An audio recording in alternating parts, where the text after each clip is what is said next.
โอ้ยใช่โอ้ยดูผักคอยนะมันตายไปแล้วมันหึมน้ำตายไปแล้วเนี่ยอันนี้ก็ยังไม่ได้ปิดไปไพ่นี่มันเป็นอันนี้หมดแล้วผูกนี่ก็บริเก็บย่ามนี่แหละเป็นนอนเจาะพี่น้องเอ้ยแม้แต่หมากอันนี้ก็ได้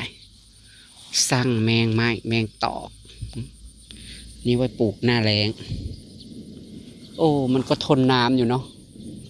ต้นอันนี้มันก็ทนน้ำอยู่นะ หืมตายไปแล้วพี่น้องเอ้ยบักเดี๋ยวผูบักเขือก็หืมนำตายไปแล้วจ้าบัดอันนี้พัดทนเนาะ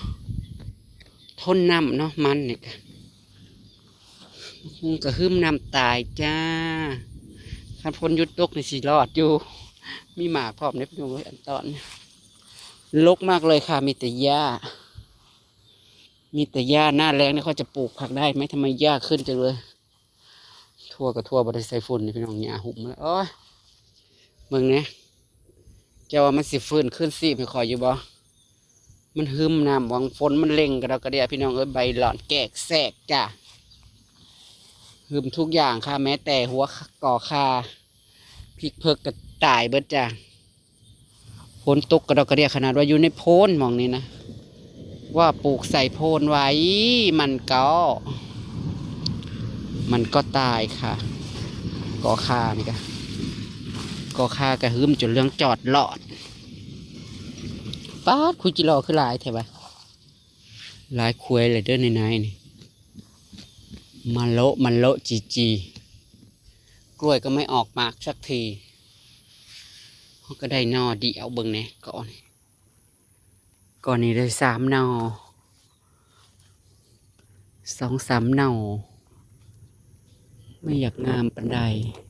โอ้ยมันคือว่าคอยกำลังขืนตอนอันแตนพี่น้องเอ้ยตายหมดเลยจ้าดูสิใบร่วงหมดแล้วขนาดกอสิงไข่นี่ก็ยังหึมน้ำตายพวกเสียใจหลายสวัสดีตอนแรงๆจะทุกกำลังจะแต่งอยู่ครัวกินสีแบงจิโปมนี่แหละจ้ะแบงจิโปมนี่แหละทอดจ้าเพราะว่าอันที่เราสั่งอีกก็ต่างหากนะจ๊ะส่วนอันนี้ของเราจะซื้อไว้นะคะซื้อไห่ซุ่มยายบัวกับพรคูดไห่พี่น้องมันนี่ก็ได้200 กว่าตัวค่ะก็แบ่งกินน้ำจะทอดกินแล้วก็จะให้นางโอตำหน่อไม้นางโอก็ขึ้นมาสะก่อนจ้ะนางเมื่อยถ่าอีกประมาณอาทิตย์หนึ่งสิได้ลงค่ะที่แรกเพิ่นว่าสิลงวันศุกร์ที่แรกก็ว่าสิลงวันที่13ก็คือมื้อนี้เนาะก็เลยว่ามันเป็นวันพระใหญ่คุณแม่ก็ไม่อยากเดินทางวันพระเมื่อวันศีลดับว่าซะมันนี่จะว่าสิกลับไปวันศุกร์พอประเอิญแม่น้องวิน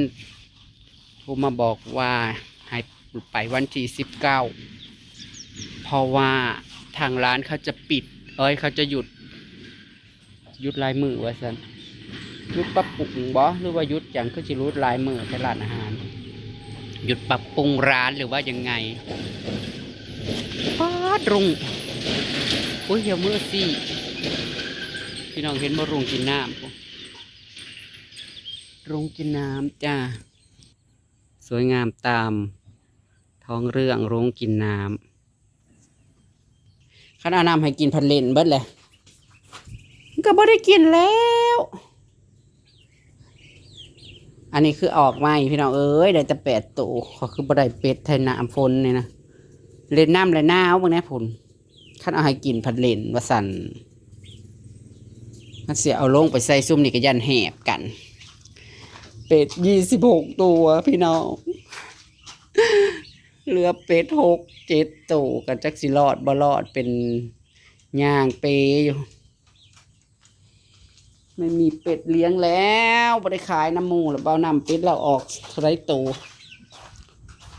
อันนี้ก็เหลือเป็ด2 ตัววันเสาร์จะมาลาบมี PFC พี่วันเนาะ พิ่นเลี้ยงวันเกิดเพิ่นเลยเมากับข้าวยานีเมาพะโล้ยานี500แล้วก็ลาบเป็ดของเจสี500เอาไปแจกนะจ๊ะขอบคุณนะคะ แล้วก็เลี้ยงหมูกระทะอีกเนาะเลี้ยงหมูกระทะทีมงานอีกที่บ้านเจสีโคละแล้วก็ขอบคุณพี่นัทวัฒน์นำเด้อจ้าฝากเงินมาให้ค่าน้ำมันบ่าววงด้วยแล้วก็ให้เจสีซื้ออาหารให้เป็ดให้ไก่ตายเมื่อแล้วบักเขือบักแข้งที่ไปเก็บเอาอย่างมันโหพ้นเขากระตกอันนี้ที่ไปโหดต้นไม้รุ่งกินน้ำงามเบิ่งนางโอกำลังจะทอดจิโปมทำกับข้าวกิน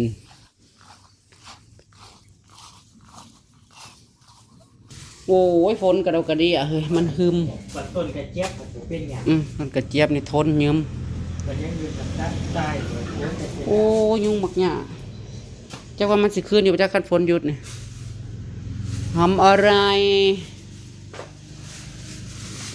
ต้มหน่อไม้ก่อนเหรอแบ่งเอาสัก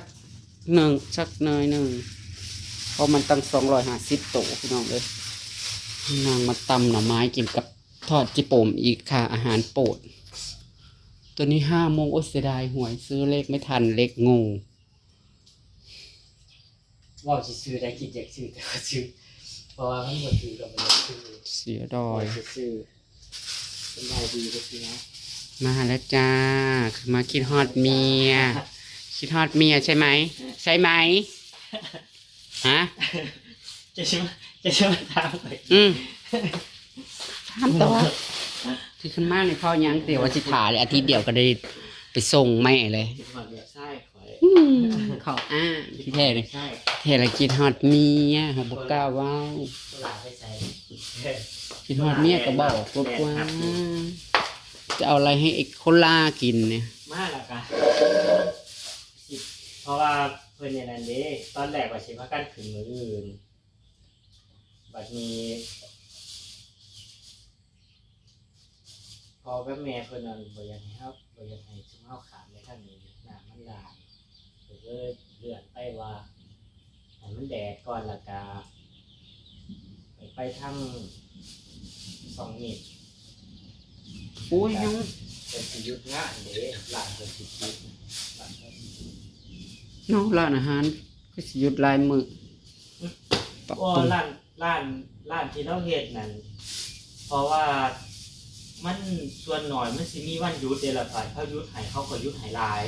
อย่างเช่นปรับปรุงร้านเนี่ยเขาก็หยุดหลายอยู่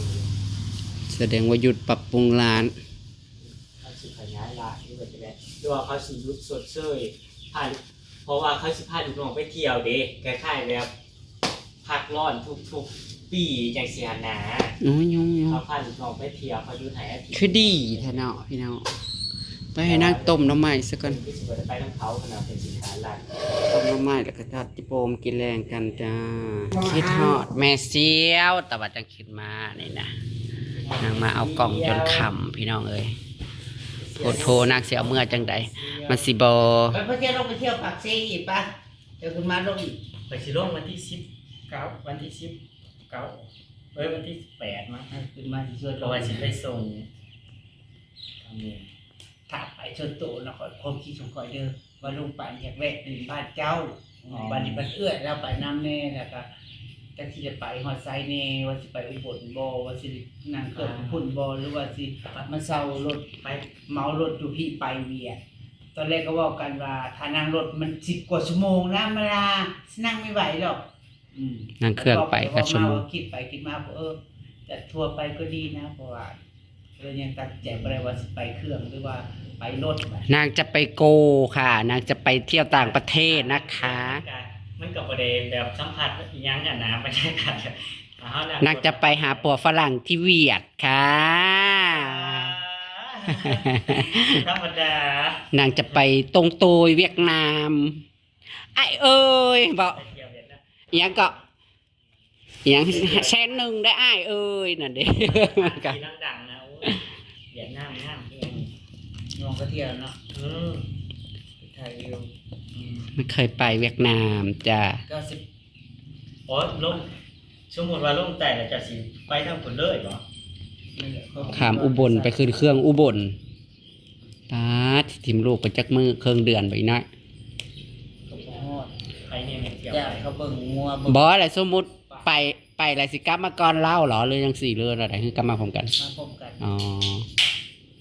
ไปกี่วันกี่เดือนกี่ปีโอ้นางสิทัวร์เที่ยวหนาฝนขนาดเลย เฮ้ยเที่ยวหนานี่แล้วมันม่วน เวียดนามมันหนาฝนเบิดปีบ่มองแถวใด หนาวธรรมศาสตร์งามได้หนานี่ยังงามใช่เลย เรียกเขาหมู่มึงเขาที่นี่ก็นายก็ไปเข้าใจไหม ดูเด้ โอ้ยทัวร์ไปตลอดดอกน้อยไปไทยน้อยไปเวียดเวียดกับบ้านมัน ไปสัก บ้านมันเนาะ เอามันกับลูกของเครื่องเวียดคนเวียดแล้วแหละเสื้อสายเวียดแล้วแหละแล้วก็เว่าเวียดแวะๆอยู่ โอ้แล้วลูกครึ่งเดียดดิ บ่ครึ่งแล้วตั้งว่าเสื้อเวียดแล้วแหละ แต่ว่าอยู่นี่เราหน้าตาเราออก เสื้อเวียดแบบมาอยู่ลาวเรานี่เนาะข้าวยามนะตุ๊ดจีนกันกินข้าวต้มน้ำมันนั่นแหละ อันเอามาแจกอังเป่าตะกี้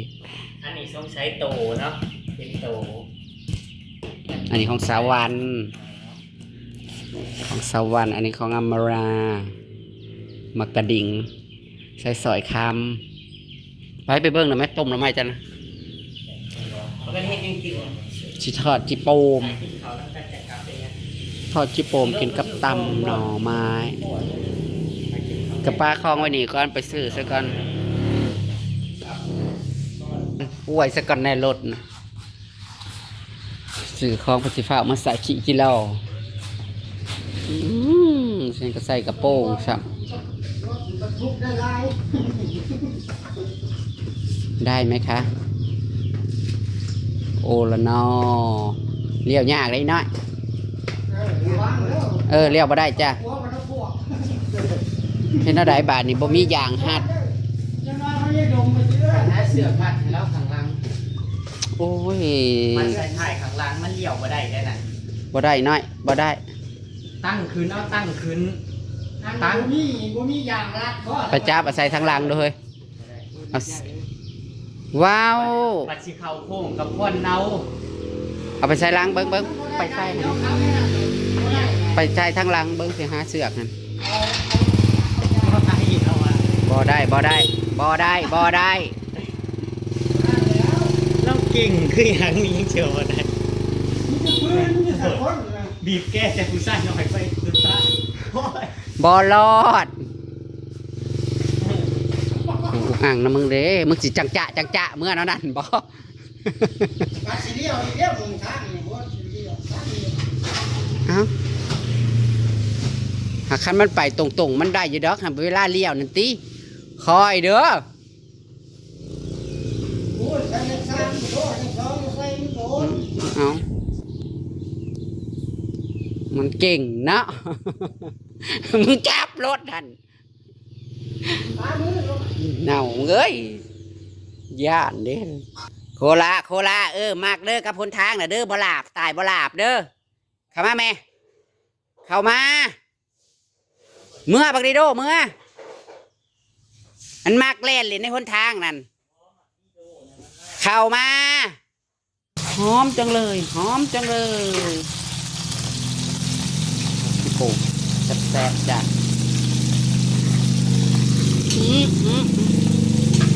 แป้งเอามาทอดกินน้ำ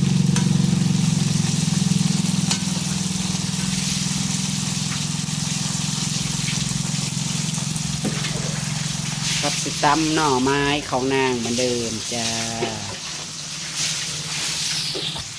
ส่วนที่เหลือเราก็จะใส่ตู้เฟสไว้เย็นแล้วเหรอ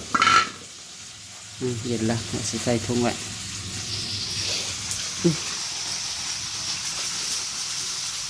มาก็ทำกับข้าวกินแรงแล้วก็นอนพรุ่งนี้ก็จะไปขุดอีกนะจ๊ะให้มันได้จัก200คนละเสียมพรุ่งนี้เอาคนละ100เอามาแทนที่กินไป นะคะให้ติดตามพรุ่งนี้แล้วกันเด้อจ้าพี่น้องสำหรับเย็นนี้ก็ทำกับข้าวกินแล้วก็นอนพักเอาแรงนะคะขอบคุณพี่น้องครับมาเบิ่งครับมาชมเด้อฝากติดตามคลิปหน้าแล้วกันจ้าสบายดีพี่น้องทำมาละหอดบ่เนาะ